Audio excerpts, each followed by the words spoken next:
the sort of changes we've seen in the physics representation of games over time. So I'll start with a little story. Once upon a time, game engines didn't actually have any physics engine. So we're all now used to some sort of rigid body physics simulation in our game engines. But they didn't. So a wooden crate back in the day was just a box. A ball might have had a monkey in it, but it was still represented as a sphere. So the graphics and the physics, the representation of each was pretty much the same shape, except when you started to get into things like barrels, horse spheres and boxes and barrels and crates, standard physics demos. But a rusty barrel would have been represented by a single box primitive so that it could be stood on its end, and maybe two sphere primitives, implicit spheres and implicit boxes, so that it could roll nicely down the hill. So we've actually started quite early on to get divergence between the representation of the physics and the representation of the physics, or of the graphics, sorry. Now, I was a user of Havok before it was called Havok. It was originally called Omniate. And back then, while there was a rigid body simulation as part of the Omniate SDK, it didn't have something like raycast, which now we assume is part of the physics layer. And demos really did. I'm from Ireland. I have to throw a Father Ted reference in here. But most demos and games back in the day were cars smashing into boxes, Starsky and Hutch style. So you really did know that there was a rigid body physics simulation in your game if you saw a stack of boxes. Nowadays, of course, graphics representation has moved on quite significantly, maybe even getting towards that single pixel per triangle. So we've got hardware acceleration on the graphics. I know it was tried on the physics, but let's not go there. We have hardware instancing, so we can obviously drive the number of creatures up. But things like instancing can't really be used for the physics simulation in the same way. So as a bit of an example, this is Just Cause 3. Our friends at Avalanche have very kindly let me show you some of the background of this. Obviously, physically enabled barrels, constraints, and explosions. And there's lots of tricks nowadays for doing smoke and mirrors in our games. Not real smoke, not real, well, we're nearly getting at real mirrors. But this looks pretty. Rico is lovely. He's lovely animated. He's blended with his ragdoll. But actually, the physics representation is very different. So this is behind the scenes. This is the raw physics representation. It's a slightly different camera view. Rico's down in the bottom left. He's represented as a pencil shape. The blue lines, the blue cyan lines coming out are the view frustum from the player camera. But there's lots of obviously physics going on. I'm obviously biased, but I'd argue that everything critical about the gameplay, the physical representation, the sort of queries used by the game to get information off that representation, and obviously then the simulation, the update, are the gameplay critical elements here. The graphics, of course, sell you the experience, but you could argue that the physics representation is core, is critical to the gameplay. And as I already mentioned, we're halfway there towards raycast being back into the graphics engines. The early days, the raycast API was part of the graphics engine, and we're getting back there. But while the visual fidelity of something like our characters, something like our environments is getting massively different, what's the similar improvement on the physics side? I'm guessing we're probably still going to have capsules for our character representation, even though visually they're so much different. Okay, so let's dig into the physics engine a little bit more. A little bit of context, sort of stepping back a little bit. Physics, the scientific process could arguably be summed up in 3 words: describe, explain, and predict. So we have Isaac Newton describing and putting laws in place for our universe, and then the likes of Katherine Johnson using those laws to make predictions so that they can have real spaceships landing back in the sea correctly. Of course, I think that both have problems with the likes of Kerbal Space Program. Now, psychology is a little bit creepier. It adds in control into the end. A little bit of history in that, with abnormal psychology being the first thing that was started. But we obviously know that control is really important in our games as well. We can't just be relying on our physics simulation. Maybe today, Skinner would be doing horrible experiments with Souls-like games rather than the Skinner boxes. But if we look at the physics view of the game world, similarly, we're talking about describing it. We're talking about being able to query it. We're talking about being able to simulate it. And we're using the simulation, the simulation is using the queries to update the description. It's doing it rather than your game logic doing it. But your game should also be able to use the same set of queries to make predictions. And also it should have control over the simulation. So there very much is a correlation between the psychology view of the scientific process and our needs in the game world. So the same fundamental physics representation that is going on in lots of different game types, the same physical fundamentals will be used in an arcade racer as a high-end hardcore simulator. The same underlying ragdoll simulation, for example, is being used, but it will look very different in Elden Ring or Skyrim compared to something like Uncharted or Spider-Man. It just depends on what level of control that the game developers are wanting to take away from the physics engine. They want to be able to ignore the physics altogether. So in terms of the physics engine, we should be describing, we should be querying, and we should be simulating. Let's look at how things have changed in each of those sections. So when we're talking about descriptions, already hinted at it, back in the day, box primitives, sphere primitives, very, very minor use of convex hulls for sort of hero pieces. And then the static world was static. It was maybe a polygon soup, but it may well actually have just been made up of box primitives as well. So static meshes, dynamic primitives, that's your world. You set your world up, don't touch it after that. And as we already hinted, we got a divergence between the physical and the graphical representations. And largely I'm talking about now here, rather than an axis-aligned bounding box or an object-aligned bounding box, the user-specified geometry where we can combine different primitives together to sort of balance between the performance and the quality of simulation for a particular object. We're now into sort of compounds of primitives, and we already talked about it with the barrel. Hopefully your physics proxy would be representative to your graphical object. But the important bit here is that the artists would actually be creating the physics proxy as well as the graphics representation. The coder would be doing all the bookkeeping of taking the transform from the physics simulation and applying it to the graphical representation. So there's a lot of manual work going on here. And behind the scenes in the SDK, there would have been code paths for specific combinations, box against box, sphere against sphere, sphere against box, lots of different code paths. And in particular, in the sort of PS2 area, we were very proud of our box-box optimization to the point that it was entirely used in adverts. And while it was used in our demos, and we were actually advertising the cost of our 13-box ragdoll simulation for PS2, it was very much in the games of the time as well. I'm not sure if I should be saying this, but if you get the PC version of Max Payne 2, you can actually run the Havok visual debugger and have a look into the game. And this is what you get.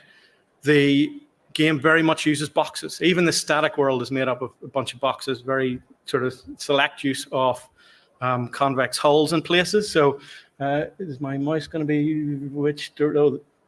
Oh, hang on. I don't know which direction my mouse is. Is it down? Or somebody shout to see the mouse. Okay.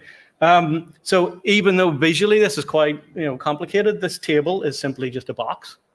And it's only in select places like the feet on this rolling monitor that would be using a convex hull.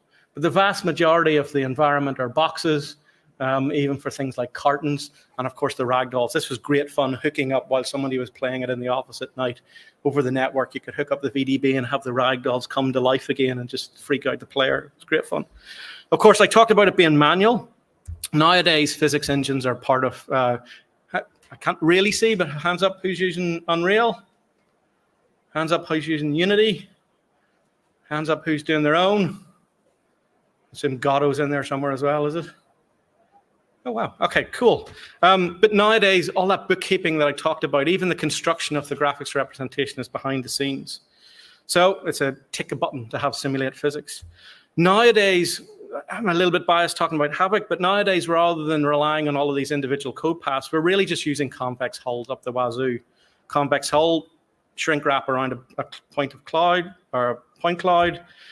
But what we're actually doing is a little bit more, a Minkowski sum of that convex hull that we actually shrink and then apply an extra radius. Minkowski sum in this particular case then is a shrunken convex hull, and we're taking a sphere of a certain size and applying it within the entire space of that convex hull to give us the physical representation. That lets us get numerical tolerances, and it's much cleaner, especially in a stacking scenario. But it also means that we can have one single optimized code path rather than multiple code paths. It can all be automatic, so we're automatically shrinking, we're automatically simplifying, we're automatically creating these final collision surfaces that correlate precisely with the graphical representation that we're giving. And that shrunken convex hull plus a radius can give us all of the primitives. So 3 points, 3 vertices, and no convex radius gives us a triangle. 1 point, all convex radius, as we call it, gives us a sphere. 2 points plus radius gives us the implicit cylinder. And of course, you've got boxes and convex hulls and cylinders as well. So this is another VDB movie. Our screenshot from Skyrim. Everybody knows it's not. Starfield. The interesting thing here is that it's very much convex hulls. It's very much compounds of convex hulls. The saucepan needs to be a compound of convex hulls so you can put potatoes in it, which is clearly the main point of the game. We've got handles on our teapots. We've got lids. The geometry of the environment itself, not necessarily in this particular case, but it's vastly more improved. So we don't need to do any of this manual setup. We've got tools within the editor. Instead of a convex hull, we can get rid of that collision representation and automatically generate a convex decomposed representation based on X number of pieces. Manually, I'm clicking buttons here, but it doesn't need to be. You could set error tolerances and have all of this automatically generated. It means then whenever you're shooting the object, obviously if you were shooting boxes, then you can see the visual debugger on the left and obviously the Unreal Editor on the right. But it means now rather than hitting something that shouldn't be there, you can actually, this was harder than it looks to actually catch this video. But now you can be shooting under the table appropriately. So your level of detail can go up quite a lot. So I talked about primitives and we moved on to hulls as standard, and we're talking about compounds and them being the standard.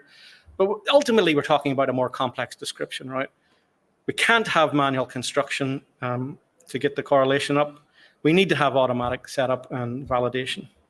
I didn't talk about loads of things. I didn't talk about LODs. Even LODs are to a certain extent use case specific and based on a bit of bookkeeping. You know, our characters are capsules until we hit into them and turn them into ragdolls. That might go away at some point. Cloth is certainly a very manual process still. I'll hint on runtime hierarchical convex hulls in a minute, but now we're talking about convex hulls that can mutate, compounds that can mutate, breakable shapes. I didn't even touch really, apart from in the ragdolls, the description needed for constraints and for physical materials like mass and things. As I say, we're talking about describing more detailed worlds. In terms of the queries, I'm not necessarily going into this too much, but there's obviously a scale of complexity in terms of queries, overlap queries, box overlap queries, casting, whether we're doing a line segment query in the world, or maybe even casting a shape through the world.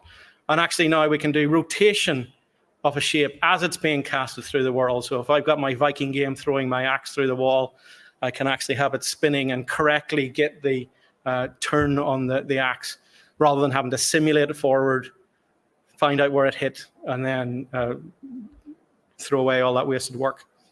Next level up maybe is closest points, you know, 2 arbitrary shapes. What's the closest point between those 2 arbitrary shapes? And whenever you put a number of closest points together, you create a contact manifold. I'm going to be talking about contact manifolds a little bit more. They're mostly the important thing when it comes to performance. But if we look back at Max Payne, maybe there was n raycast between the character and the player. 1 raycast, that's the yellow one in the top right, for the camera to the player so that the camera could move in or it could hide things that are in the way.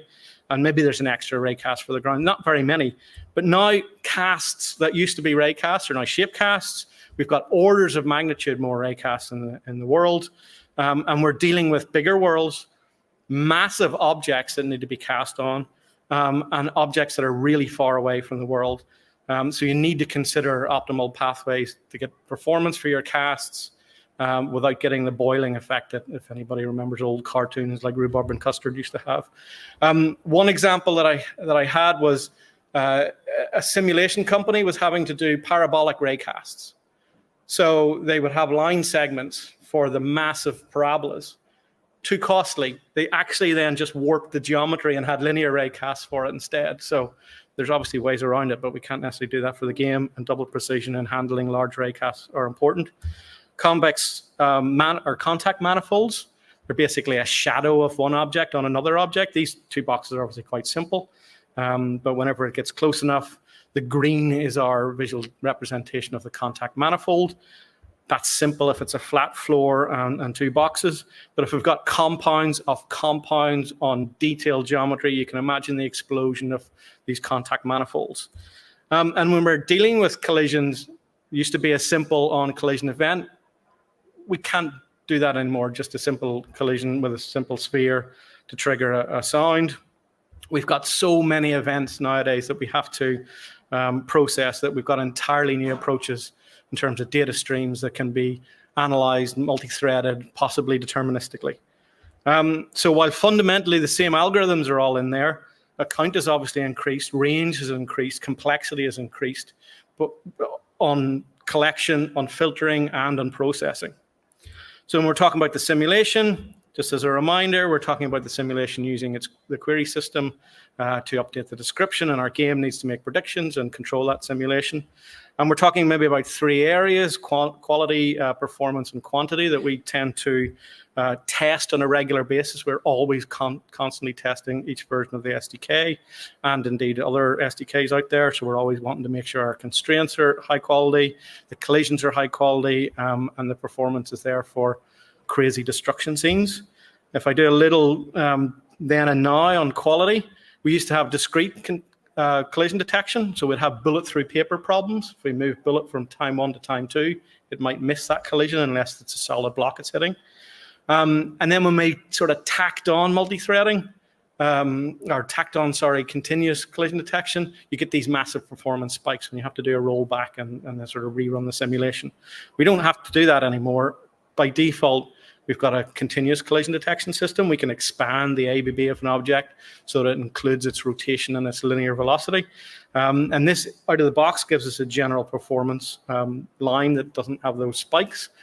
There are pros and cons of everything, of course, but we also then have mechanisms to deal with the cons. So it's a quality flag. You've got a baseline, which is a simpler, higher performance, smoother graph.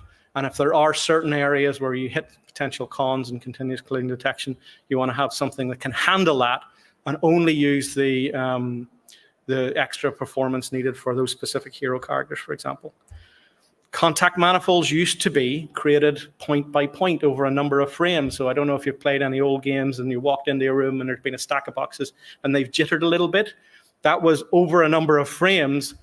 The closest point was checked between this box and the floor, and one point was picked, caused a little bit of a rotation, and the next frame you'd pick up the closest point, which is now on the other side of the box, and a new contact point was picked.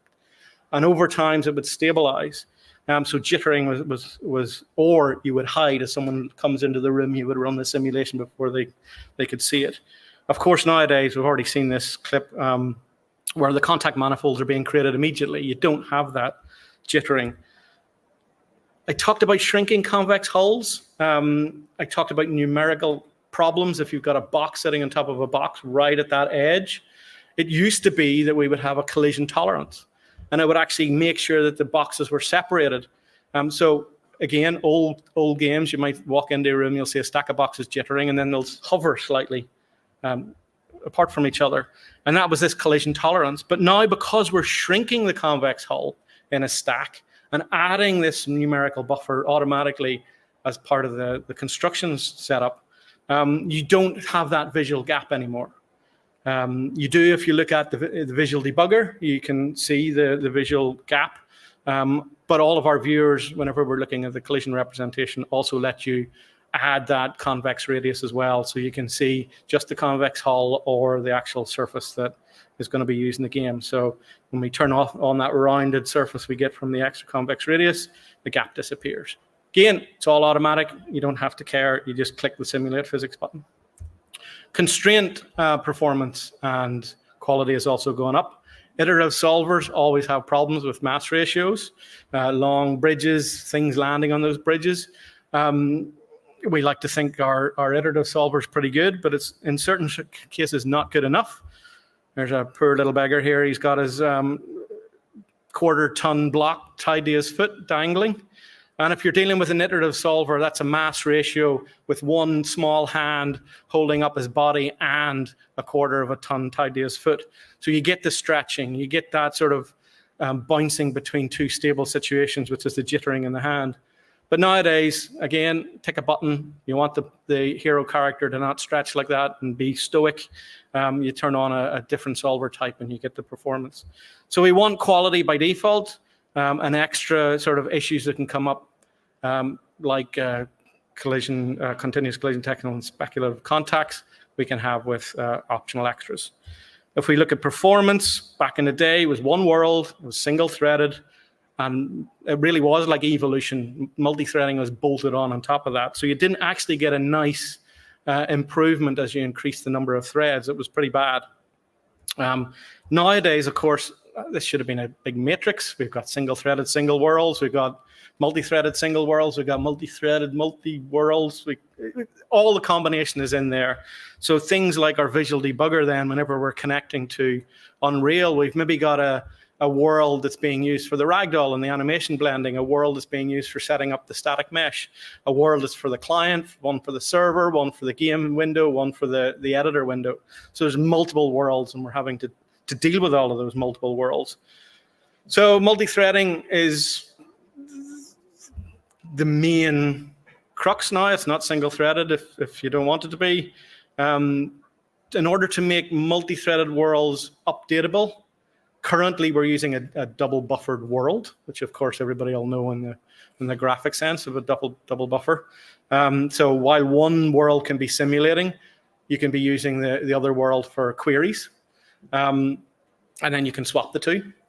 So, a lot of work has been done in syncing between different representations, whether it's for this double buffering or whether it's for rollback or whether it's for network or whether it's for blending. There's a lot of different use cases for it. But ultimately, we're pushing towards a full thread-safe API so that the world can be queried and the description of the world can be updated whenever you like. So, we've moved on. We don't want single convex hulls on objects anymore. We want our chairs to be able to go under our tables. We want, all of our debris to be able to slide onto the table as well and actually sit on the chairs. So we've got our convex decomposition. We've got our tables under the chairs now. We've got our little objects falling on the chair and under the chair and looks great. But that big pile of blue objects there, they're full rigid bodies, right? They're landing on compounds. So we talked about compound horrors there. And a compound scenario where your compounds are colliding with compounds, the number of contact manifolds that we're generating could be massive. So I think actually this is coming in Chaos as well as Havok, but we're looking at hierarchical convex hulls as well now, so that you can have a level of detail on your simulation and only drill down to the very lowest levels if need be. And then the number of contact manifolds then can be reduced drastically, which means better performance. It also means less memory usage. But ultimately, performance by default is what we want, with runtime heuristics. Runtime rather than design time needs to ensure the performance limits. And then in terms of quantity, I love this little video. It's just showing how the world could be dynamic completely.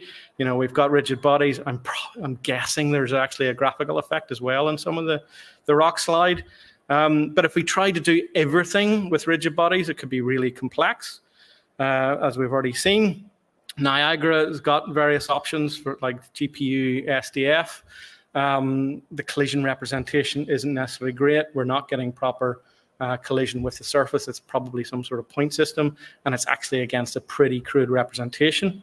There is also the CPU trace option, which gives a slightly better bouncing between the objects. Again, the objects themselves are just doing raycast really for the collision. And that also means that there's the potential for bullet through paper. Havok has got a sort of a middle ground. We're going to have to name them something different than particles because it's such an overloaded term. But here we've got stacking, we've got collision correct with the environment, we've got objects falling appropriately, but they're at least 5 times cheaper than a full rigid body. So we've got our good, cheap, fast triangle, whether you believe it or not. So something must be compromised. But for those Havok particles, we're dealing with only a single contact manifold with the full fat body. So you can imagine a corner case.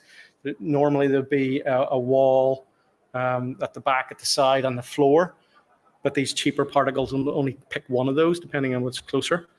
And then when they collide with each other, they're only colliding as spheres. So we're back almost to the beginning again with our sphere-sphere collision representation. But they're vastly good enough, and it's a lovely spectrum between full GPU debris flying around to good enough debris flying around to gameplay critical full-fat rigid bodies that are needed to not fall through the floor.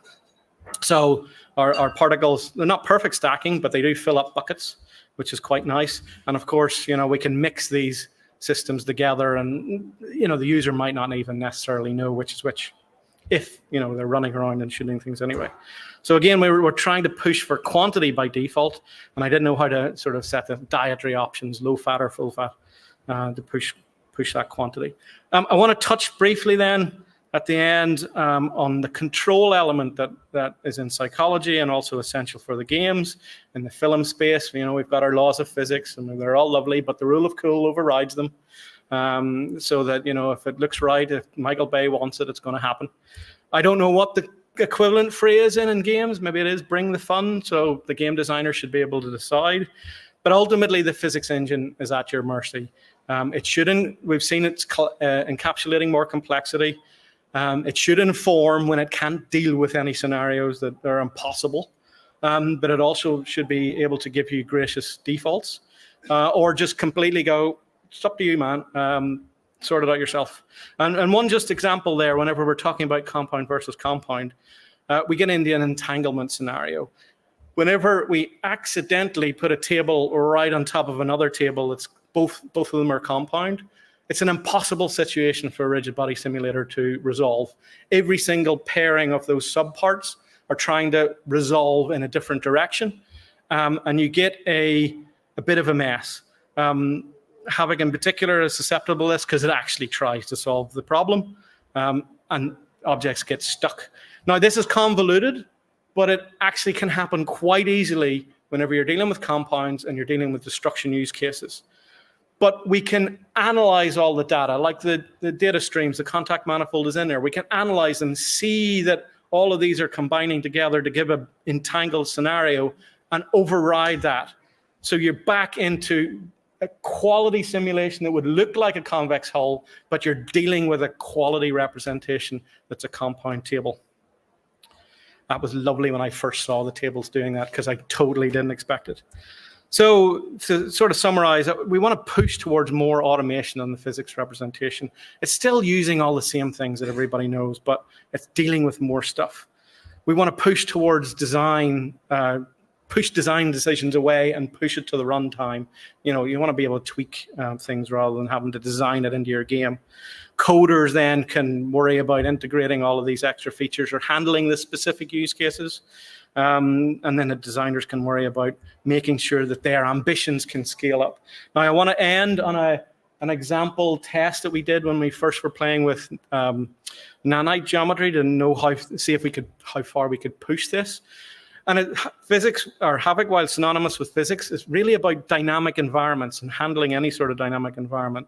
So we wanted to be able to test what would be involved in a massive destruction scenario where we could block avenues off and have the AI get messed up, or we wanted to ensure particular pathways would stay open and what would be involved in the storytelling narrative being kept while a massive avalanche is happening. So these are all the sort of initial tests we were doing on a now that we've had an integration with a graphic engine where we could play with rather than our demo scenes, which programmer art is great. So things like this building, these are all full fat rigid bodies.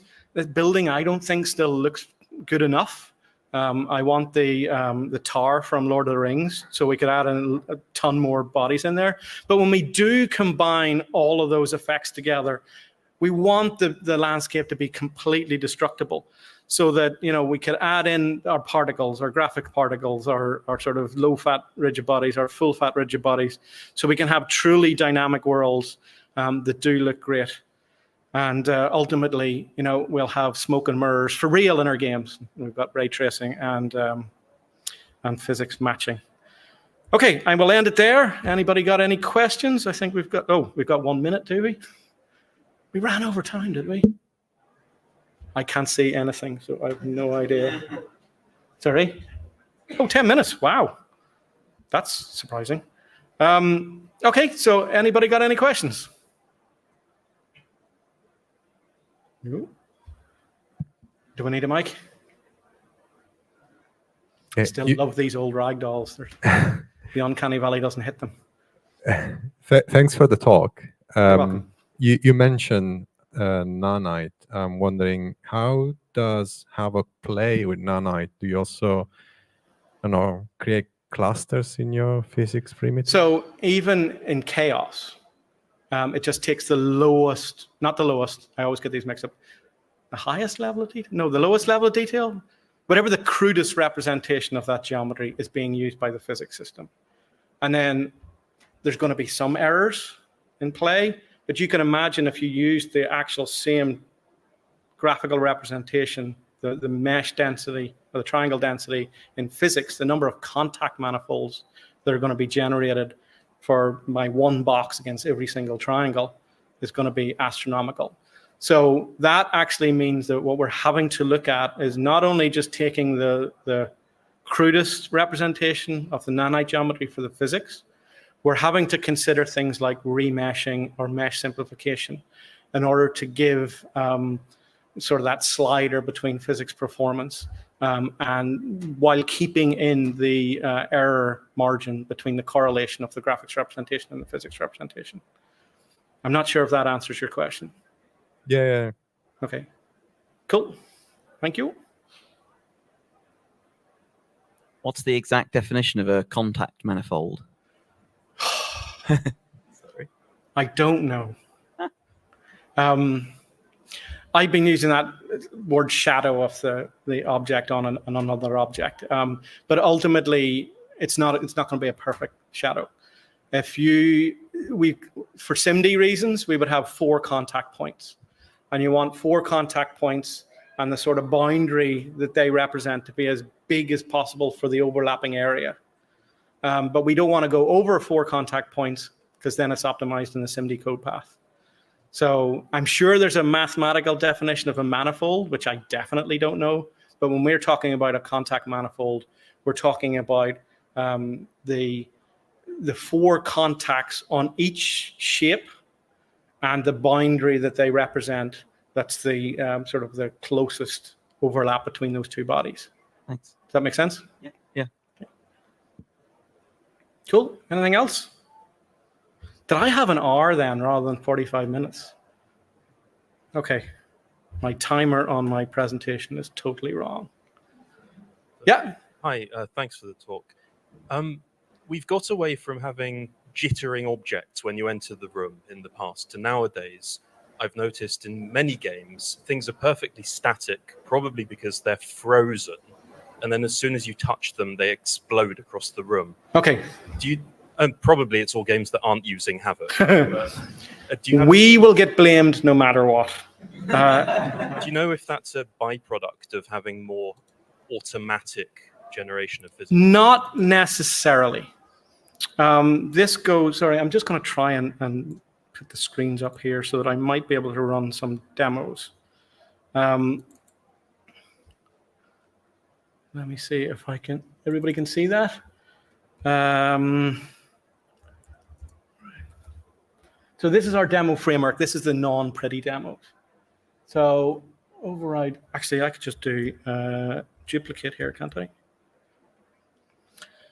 It might, but I've lost my demo now. It might be something as simple as whenever the artist has placed two objects in the world, they place them inside one another. There are two separate algorithms depending on whether objects are separated or whether they're interpenetrating. And there can be an explosive depenetration impulse that's applied whenever something is penetrated. So that does actually depend on which engine you're using. For our system, we smoothly separate objects. So rather than exploding, we want to give the control to the developer so they can do an explosion if they want. But we have a smooth separation, which is controllable. Or we can go one further and we can just turn off penetration recovery altogether. And that means then that we're also thinking that we're dealing with more complex worlds. We're not wanting to have people have to go in and exactly set their boxes right on top of each other and have their cups sitting on their saucers sitting exactly on the table. So by default is on the left. We get this smooth separation rather than explosion. So that's maybe one difference between Havok and others. But you can also turn on a flag and disable that penetration recovery. So in this particular case, then, if I drag this box out, it can't go back into the stack, but and I can't go further, deeper into the penetration, but it means you can disable that if you want. Now, it's not necessarily perfect, but those are the sort of extra little control factors that we want people to have. We want, by default, we'll do the smooth separation. We're not going to cause an explosion, but we also want people to be able to turn off things. Okay? Sorry, I don't know if that mic was on. Did everybody hear the question okay? Okay, cool. Thanks for your question. Anything else? Hello, thank you. Hey. Could I ask you to wind back to some of your convex hull construction stuff?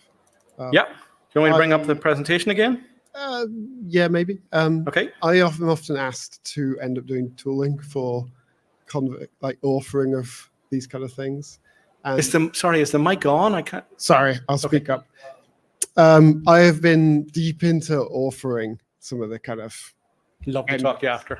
And I find it really hard to give good advice to designers and artists on what makes a good physics decomposition. Okay. Have you got any kind of thoughts on that kind of level of complexity, pointiness, how many faces in a hull is unrealistic, that kind of thing? Well, we're definitely going to have limits on the number of faces in a hull anyway, although I think it's something like 256, but we don't want you to go there. You shouldn't have to go there. Rather than having to worry about how many hulls you want and how many points in that hull, we would rather be setting up our tools to go, what's the error? What's the margin of error you want? Taking your graphics representation, so the artist only has to worry about that, and going, what level of error are you happy with whenever you're trying to correlate your physics? So that's the sort of parameter that we're putting into our tools. Of course, you can limit it by number of convex child pieces, but it's that error margin that would prefer to have. And then, of course, if we have something like a hierarchical convex hull setup, and I think actually maybe 5.5 Unreal might be doing something similar, where it's a runtime automatic calculation of a convex hull based on how many child pieces are coming together, then it's probably irrelevant. The sort of conversations that we're having in terms of tools generation are things like, if I have a table and it's very nice, I want to make sure that the physics representation is flat. So we want to add limitations in so that there's no vertices above z plus 1. So it's, again, that's down to errors plus constraints. So the physics representation, you don't have to care about those sort of physics programmer concerns. Well, you might. You don't want the designer to have to worry about it. There was another point I was going to make on that, but it's now completely slipped my mind. Does that answer your question, or?